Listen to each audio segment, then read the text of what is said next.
Hello everyone. तो हम लोग आज एक another web series Alice in Borderland के बारे में डिस्कस करेंगे। तो एपिसोड की शुरुआत में हमें एक लड़का गेम खेलते हुए दिखाया जाता है। उसका नाम अरिसो होता है। उसका भाई उसे बोलता है कि तुमने फिर से अपने इंटरव्यू छोड़ दिया और तुम गेम खेलते रहे। और इन दोनों की कॉन्वर्सेशन से हमें ये पता चलता है कि अरिसो बहुत ज़्यादा गेम खेलता है और इनकी मॉम मर चुकी है। फिर अरिसो अपने फादर से मिलते हुए घर के बाहर जाता है और रास्ते में अपने दो दोस्तों को मैसेज करते हुए जाता है। फिर वो तीनों एक जगह पे मिलते हैं। अरिसो के दोस्त का नाम चोटा और कारूबे रहता है। वो तीनों रोड पे मस्ती करते हुए एक बाथरूम में जाते हैं और फिर कोई गेट नॉक करता है, पर वो तीनों गेट नहीं खोलते और अचानक से बिजली चली जाती है और उनका फोन भी डेड हो जाता है। फिर वो बाहर निकलते हैं तो उन्हें एक भी इंसान नहीं दिखाई देता। पूरा शहर खाली रहता है। कारूबे अपने बार में जाके देखता है, चोटा अपने ऑफिस में जाके देखता है और अरिसो बिल्डिंग चेक करता है, पर उन्हें एक भी इंसान नहीं दिखाई देता। फिर रात हो जाती है। वो तीनों रोड पर ही बैठ के बात कर रहे होते हैं। फिर एक बिल्डिंग पर लाइट ग्लो करता है और लिखा होता है कि welcome players, the game will start in a movement this way to the game arena. वो तीनों चौंक जाते हैं और दूसरी तरफ उन्हें कुछ लाइट्स ग्लो करता हुआ दिखता है। वो तीनों जाते हैं तो उन्हें एक बिल्डिंग दिखती है जिसमें लाइट्स ऑन रहती है। वो तीनों लिखे हुए इंस्ट्रक्शंस को पढ़ते हुए बिल्डिंग में जाते हैं और उन्हें एक रूम के बाहर लिखा हुआ मिलता है कि 1 for each और वहाँ पर कुछ सेलफोन रखे होते हैं। फिर वो आगे बढ़ते हैं तो हमें दिखाया जाता है कि उन्होंने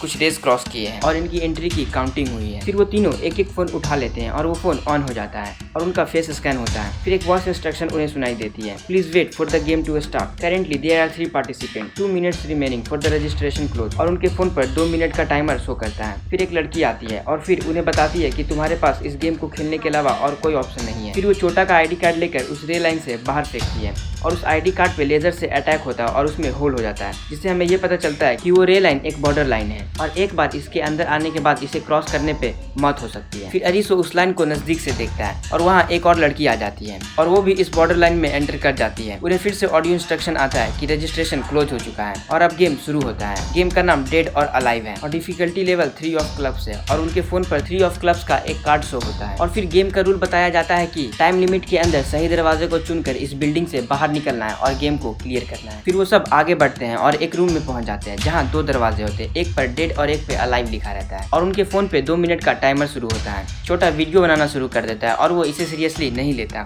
और 1 मिनट टाइम बीत जाता है। अरिसो उस लड़की से पूछता है कि कौन सा राइट आंसर है, उस लड़की से जिसने इस गेम के बारे में बताया था कि खेलने के अलावा और कोई ऑप्शन नहीं है। वो लड़की थोड़ा हेजिटेट करते हुए बोलती है कि सही दरवाजा वो है जिस पे लाइव लिखा हुआ है और उस रूम में स्मोक आने लगता है। सभी पैनिक करते हैं और वो लड़की दरवाजा खोलने बोलती है तो वो दूसरी लड़की एक दरवाजा खोलकर दूसरे रूम में एंटर कर जाती है और उसके सर में से एक लेजर से होल हो जाता है और वो मारी जाती है। फिर सभी लोग दूसरे रूम में जाते हैं और 2 मिनट खत्म हो जाता है और पहले वाले रूम में आग लग जाती है और फिर इस रूम के लिए उन्हें 1 मिनट 50 सेकंड का टाइम मिलता है। फिर कारूबे उस लड़की को बोलता है कि तुमने उस लड़की को मरने दिया और फिर उनके बीच कॉन्वर्सेशन होती है जिससे हमें ये पता चलता है कि उस लड़की ने ऐसा खुद को बचाने के लिए किया है और टाइम घटते जाता है। फिर कारूबे बोलता है कि ठीक है, हम सभी बारी बारी से दरवाजा खोलेंगे, इस बार मैं खोलता हूँ और अगली बार तुम जाओगी। फिर कारूबे एक दरवाजा खोलकर बाय लक सेफली रूम में एंटर कर जाता है। फिर सभी उस रूम में एंटर कर जाते हैं और पहले वाले रूम में फिर से आग लग जाती है। इस रूम के लिए उन्हें 1 मिनट और 40 सेकंड का टाइम मिलता है। फिर कारूबे उस लड़की को बोलता है कि अब तुम्हारी बारी है, अब तुम दरवाजा खोलो, पर वो लड़की दरवाजा नहीं खोलती। फिर कारूबे अरिसो को बोलता है कि अरिसो, तुम्हें क्या लगता है ये एक गेम है और तुम हमेशा पजल गेम सॉल्व करते हो, हम सबसे बेटर। पर अरिसो को ये सब एक लक का गेम लगता है। फिर अरिसो और कारूबे के बीच में बहस हो जाती है और कारूबे अरिसो को एक पंच कर देता है जिससे अरिसो नीचे गिर जाता है और उसे कुछ याद आता है जब वो इस बिल्डिंग में एंटर कर रहे थे और अब उनके पास सिर्फ 30 सेकंड बचा है। फिर अरिसो फिगर आउट कर लेता है और एक दरवाजा खोल देता है और ये सही दरवाजा रहता है। फिर वो सभी उस दरवाजे में एंटर कर जाते हैं और इस रूम के लिए उन्हें 1 मिनट 30 सेकंड का टाइम मिलता है और फिर अरिसो कैलकुलेट करते हुए पजल को सॉल्व कर लेता है और सही दरवाजा चुन के अगले रूम में पहुंच जाता है, पर वो लास्ट रूम में जाके अटक जाते हैं। पर छोटा के बनाए वीडियो से फाइनली उस बिल्डिंग से बाहर निकल जाता है, पर छोटा का पैर इस बार जल जाता है पर सभी जिंदा रहते हैं। फिर उन्हें वॉइस इंस्ट्रक्शन आता है कि ये गेम क्लियर हो चुका है और उन्हें एक 3 ऑफ क्लब्स का कार्ड मिलता है और फिर उनके फोन पर उन्हें 3 दिन का वीजा मिलता है और वहाँ पर एक और बंदा आता है और वो बोलता है कि मेरा वीजा आज खत्म हो गया और मैं अब नहीं खेल सकता, तुम लोग इस गेम को कितना भी क्लियर कर लो, इसका कोई अंत नहीं है। और फिर उसके सर में से लेजर क्रॉस करता है और वो बंदा मारा जाता है। फिर उस बिल्डिंग की लाइट कट हो जाती है और फिर वो लड़की उन्हें बताती है कि अगर तुम्हारा वीजा एक्सपायर हो गया तो तुम्हें दोबारा गेम खेलना होगा, वरना तुम मारे जाओगे और तुम्हारे पास और कोई ऑप्शन नहीं। फिर सीन शिफ्ट होता है और हमें एक लड़की को बिल्डिंग पर खड़ा दिखाया जाता है और वो शहर को देख रही होती है और बहुत से जगह पे वो लेजर अटैक होता है और ये एपिसोड यहीं खत्म होता है। तो अभी के लिए बस इतना ही। So bye and stay safe you all.